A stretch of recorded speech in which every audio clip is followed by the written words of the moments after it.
And we're just receiving reports that at least 2 US warships have sustained serious damage as a result of direct fire from Russian forces.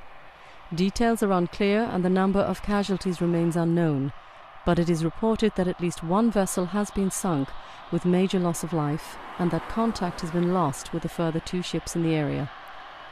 The US president has condemned the Russian military action, calling on President Putin to pull back from what he described as a reckless and warlike posture that can only lead to greater conflict. He said that he holds the Russian president solely responsible for the loss of US vessels and the deaths of US military personnel. World leaders have expressed their condemnation of Russian military action, stating their support for US and NATO forces and their hope that a peaceful negotiated settlement to the conflict can be achieved. The Pentagon has convened a meeting of the Joint Chiefs of Staff, and a worldwide military alert has been declared for all US forces with immediate effect. We'll be bringing you further information on the US response to the situation as details emerge. The conflict off the coast of Turkey and Syria continues to escalate, with reports that a number of Royal Navy vessels have joined the battle. It is believed that the HMS Lancaster and HMS Duncan are leading the British response, and that the HMS Northumberland is en route to provide additional support. The Royal Navy Trafalgar-class submarine HMS Torbay is believed to be in the region, but it is not clear whether it is involved in the conflict. The Ministry of Defence has declined to comment, stating that the military response to the situation will be proportionate, but that it would not be appropriate to discuss any details thereafter. Several destroyers in the Russian Black Sea Fleet have been spotted in the Aegean Sea, indicating a potential major escalation in the scale of the conflict and increasing fears that the fighting may get out of hand before a political solution can be negotiated. In response to global condemnation of Russian military action, President Putin has stated that Russia will use whatever means are necessary to defend itself, including the use of its strategic military capabilities.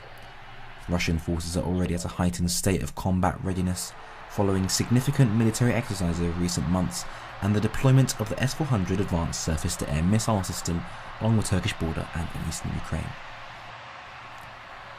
News of the outbreak of military action between Russia and NATO has been greeted across the globe with expressions of concern and alarm.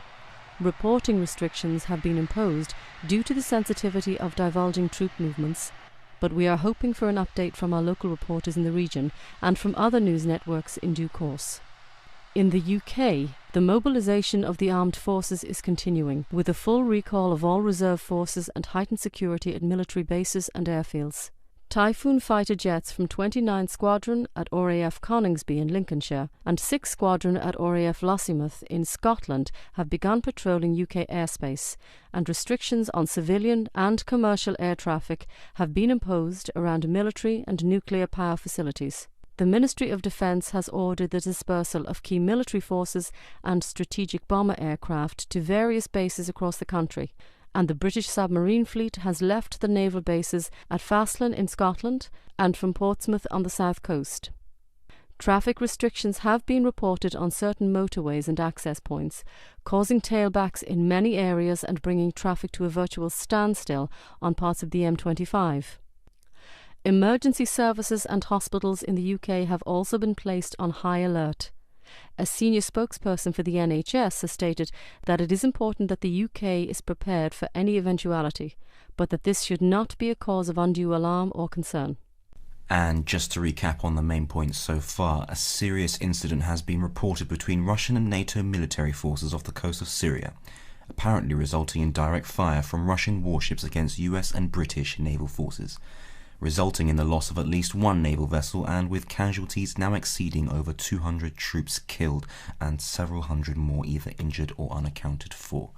It is not clear when the first incident took place, but it appears that sometime earlier today, Russian jets were fired upon by the Turkish military after apparently entering their sovereign airspace.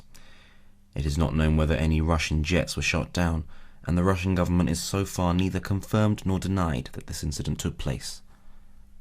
A full-scale military response is underway involving combined US and British forces, although the scale and severity of the conflict remains unclear. We are expecting a statement shortly from the British government following an emergency meeting of the cabinet in a joint session with senior military leaders. It is clear, however, that the situation is extremely serious and is continuing to escalate. Downing Street has confirmed that all parliamentary sessions have been suspended for today and that heightened security measures have been put in place around major governmental and military facilities. Reporting restrictions have also been imposed on all major news networks, reflecting what the government described as a sensitive and volatile situation which represents a substantial and immediate threat to our national security.